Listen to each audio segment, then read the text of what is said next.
महायुतीच्या समन्वय समितीच्या बैठकीत विधिमंडळ समित्यांच्या वाटपाचा फॉर्म्युला ठरला। भाजपला 11, शिंदेंच्या शिवसेनेला 7 तर राष्ट्रवादीला मिळणार 4 समित्या।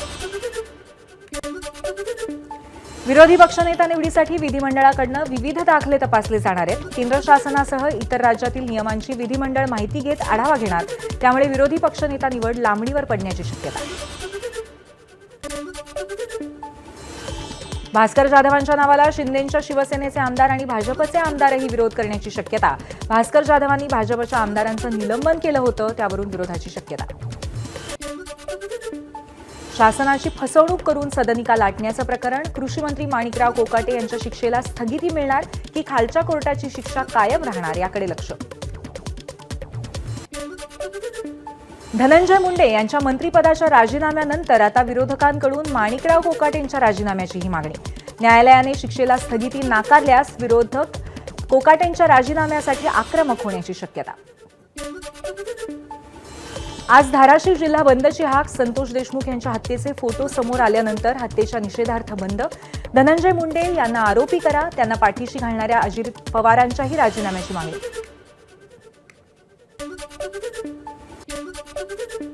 धनंजय मुंडे मुंगीही मारू शकत नाहीत, धनंजय मुंडेंचं जन्मगाव असलेल्या नाथ्रा येथील ग्रामस्थांनी व्यक्त केलं मत। मराठवाड्याच्या नेतृत्वाचं खच्चीकरण करण्याचा डाव असल्याचाही ग्रामस्थांचा आरोप। हिंगोलीच्या सेनगाव शहरामध्ये धनंजय मुंडेंचा प्रतिकात्मक पुतळा जाळत आंदोलन। महाविकास आघाडीच्या कार्यकर्त्यांनी आंदोलन करत केली धनंजय मुंडेंविरोधात घोषणाबाजी। नागपूर महानगरपालिकेतील तोडफोड, काँग्रेस कार्यकर्त्यांना भोवणार। 6 जणांविरोधात मनपाची पोलिसात तक्रार। शासकीय मालमत्तेचं नुकसान केल्याप्रकरणी कार्यकर्त्यांविरोधात गुन्हा दाखल। टोरेस कंपनीकडून गुंतवणूकदारांची 163 कोटी रुपयांची आर्थिक फसवणूक। मुख्यमंत्री देवेंद्र फडणवीसांची विधानसभेत माहिती। 9 फरार आरोपींविरुद्ध लुकआउट नोटीस जारी। विधानसभेमध्ये आज पुण्यातील जीबीएस रुग्णांच्या संदर्भातील विषय चर्चेला येणार। या आजाराशी संबंधित रुग्णसंख्या 200 वर गेली असून विरोधक त्यावरून सत्ताधाऱ्यांना कोंडीत पकडण्याची शक्यता। राजीव गांधींच्या काळातील बोफोर्स घोटाळ्याचा तपास पुन्हा सुरू। भारताने अमेरिकेकडे घोटाळ्याशी संबंधित माहिती मागवली, सूत्रांची माहिती। मुकेश अंबानींच्या रिलायन्स इंडस्ट्रीजच्या अडचणींमध्ये वाढ, रिलायन्सला 24,500 कोटींच्या भरपाईची नोटीस। ओएनजीसी ब्लॉकशी संबंधित प्रकरण असल्याची माहिती। 2 लाख कोटींच्या प्रकल्पांचा मुख्यमंत्री फडणवीसांकडून आढावा। हाजी अली इथे 1200 क्षमतेचं वाहनतळ उभारा, तर नाले सफाईच्या कामामध्ये एआयचा वापर करण्याचे फडणवीसांचे निर्देश।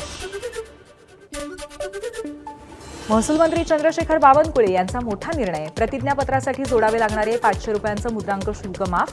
निर्णयाची अंमलबजावणी करण्याचं महसूल मंत्री बावनकुळे यांचे निर्देश। एसटीच्या ताफ्यामध्ये येत्या 9 ते 10 महिन्यांमध्ये 2650 नवीन लाल पर्या दाखल होणार। प्रवाशांची गैरसोय दूर करण्याचा प्रयत्न, टप्प्याटप्प्याने गाड्या प्रवाशांच्या सेवेत दाखल होणार।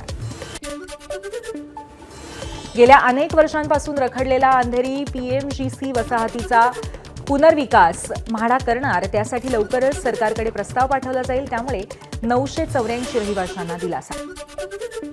मुंबई, पुणे, नागपूरसह मेट्रो शहरांमधील सायबर गुन्ह्यांमध्ये वाढ।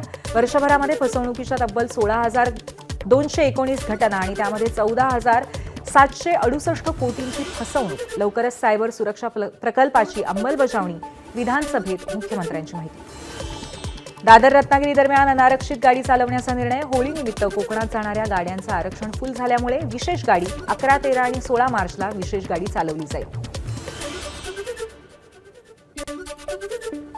पुणे मेट्रोकडून महिलांसाठी खास प्रवासात सवलत। जागतिक महिला दिनानिमित्त 1 डे पास फक्त 20 रुपयात, 8 मार्चपर्यंत महिलांना सवलत।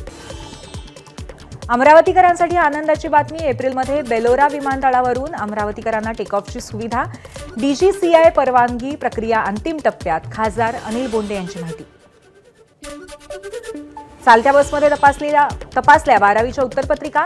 नांदेडहून धर्माबादकडे जाणाऱ्या बसमधील उत्तरपत्रिका तपासतानाचा व्हिडिओ समोर, त्यामुळे उत्तरपत्रिका तपासण्याचा भोंगळ कारभार समोर। उद्या फडणवीस कोल्हापूर जिल्ह्याच्या दौऱ्यावर. यावेळी प्रशांत कोरटकरने दिलेल्या धमकी प्रकरणी मुख्यमंत्र्यांसमोर आंदोलन करण्याचा शिवप्रेमी आणि इंडिया आघाडीचा इशारा. कोरटकरसह केशव वैद्य यांच्यावरही कारवाई करण्याची मागणी. दापोली नगराध्यक्षांच्या विरोधात शिंदेंच्या शिवसेनेचा अविश्वास ठराव. 14 नगरसेवकांचा गट तयार झाल्यानंतर नगरपंचायतीवरती सत्ता स्थापन करण्यासाठी योगेश कदमांच्या नेतृत्वात शिंदेंच्या शिवसेनेचे प्रयत्न.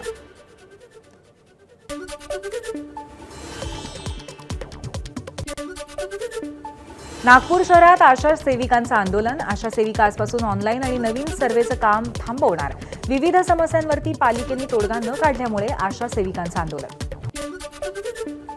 स्वारगेट बलात्कार प्रकरण. आरोपी दत्ता गाडेने याआधीही अशी कृत्य केली असावीत अशी शक्यता. आरोपीचा 2 वर्षातील तांत्रिक रेकॉर्डचा तपास. आरोपी इतर शहरातील बसस्थानक परिसरातही फिरत असल्याची माहिती. स्वारगेट बलात्कार प्रकरण. आरोपीचा डीएनए अहवाल आणि न्यायवैद्यक पुरावे एकत्र करून येत्या 15 दिवसात आरोपपत्र दाखल केलं जाणार. गुन्हे शाखेची माहिती. आमदार संजय उपाध्याय यांच्या शेजारी संशयास्पदरित्या फिरणाऱ्याला पोलिसांनी घेतलं ताब्यात. सदर व्यक्ती सँडविच विक्रेता असल्याची प्राथमिक माहिती. मुंबईमध्ये आयएनएस रणवीर युद्धनौकेमध्ये स्फोट झाल्याचं प्रकरण. कुलाबा पोलीस ठाण्यामध्ये अजय एअर प्रॉडक्ट पीव्हीटी कंपनीवरती गुन्हा दाखल. संबंधित कंपनीने फ्रेऑन 22 ऐवजी फ्रेऑन R152A या गॅसचा पुरवठा केल्यामुळे स्फोट झाला. पुण्याच्या नानापेठेत 11.5 लाखांचं मेफेड्रोन जप्त. गुन्हे शाखेकडनं दोघे अटकेत. आरोपींकडून 11,40,000 रुपयांचे ड्रग्ज जप्त.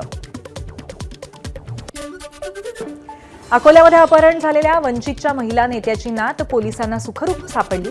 घरासमोरील बांधकामावरती काम करीत मजुरानं अपहरण केलं होतं. पत्नीला अंधारात ठेवून पतीने गुपचूप उरकलं दुसरं लग्न. संतापलेल्या पत्नीनं पतीसह केली दुसऱ्या बायकोची धुलाई. अकोला जिल्ह्यातल्या बार्शी टाकळी तालुक्यातली घटना. अमरावतीच्या मेळघाटामध्ये आगीत संपूर्ण वस्ती जळून खाक. अनेक कुटुंब उघड्यावर. धारणी तालुक्यातील नागठाणा इथे अचानक लागलेल्या आगीत 7 पेक्षा जास्त घरं जळून खाक. अकोला जिल्ह्यातील अकोट शहरात काल मध्यरात्री कपड्याच्या दुकानाला आग लागली. आगीत लाखो रुपयांचे कपडे जळून खाक. आगीचं कारण मात्र अस्पष्ट. अकोला शहरातल्या मुख्य बाजारपेठेत पहाटेच्या सुमारास 4 किराणा दुकानं आगीत जळून खाक.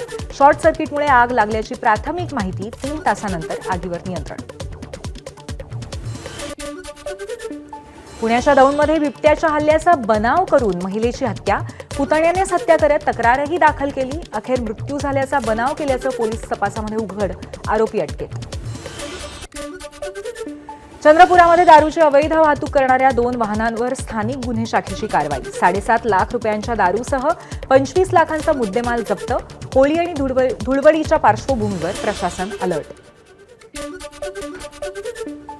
जालना जिल्ह्यातल्या गांधीनगर भागात किरकोळ वादातनं 2 गटात दगडफेकीत वाहनांचीही मोडतोड.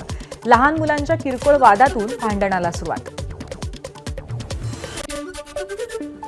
नाशिक जिल्हा रुग्णालयातल्या आवारात एकाला मारहाण. मारहाणीची घटना सीसीटीव्ही कॅमेऱ्यात कैद.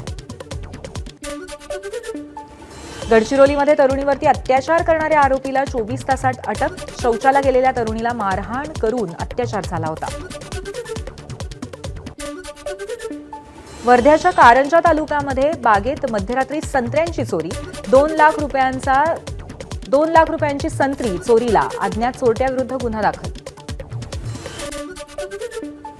सांगली पाटबंधारे विभागाकडून सिंचनाची मागणी वाढली. कोयना धरणातून आज 3,100 क्युसेक पाण्याचा विसर्ग होणार.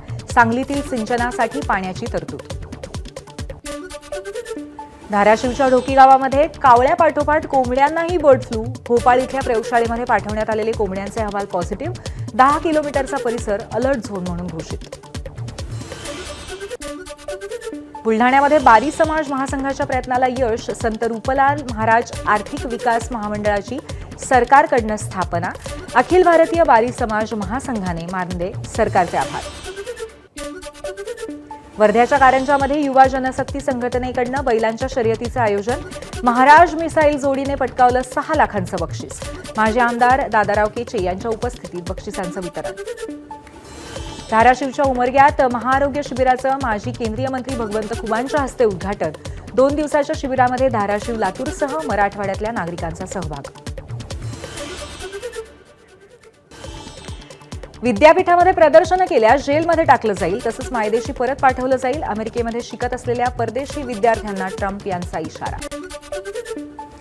चॅम्पियन्स ट्रॉफीमध्ये आज दुसऱ्या उपांत्य सामन्यात न्यूझीलंड आणि दक्षिण आफ्रिका भिडणार. लाहोरच्या गद्दाफी स्टेडियममध्ये रंगणार सामना.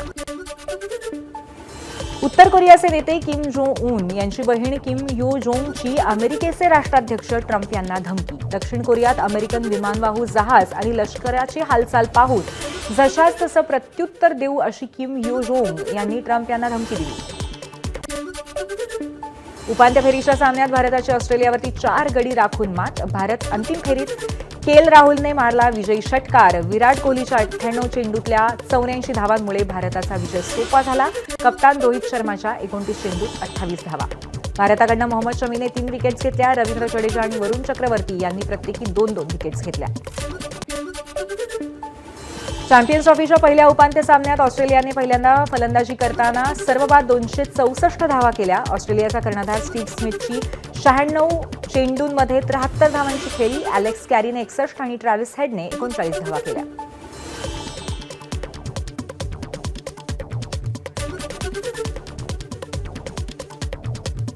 भारताला ऑस्ट्रेलिया विरोधामध्ये एक चांगला आणि मोठा विजय मिळाला चॅम्पियन्स ट्रॉफीच्या या सामन्यामध्ये आणि त्यामुळे आता भारत फायनलमध्ये पोहोचणार आहे. अर्थात भारताचा सामना नक्की कोण करणार याकडे सगळ्यांचं लक्ष असेल, कारण न्यूझीलंड आणि दक्षिण आफ्रिका यांच्यामध्ये उपांत्य सामना बाकी आहे. यातला विजेता हा चॅम्पियन्स ट्रॉफीच्या फायनलमध्ये भारतासमोर उभा ठाकेल आणि अर्थातच भारतातल्या सर्व क्रिकेट फॅन्सचं लक्ष असेल ते विजयाकडे. एबीपी माझा, उघडा डोळे बघा नीट.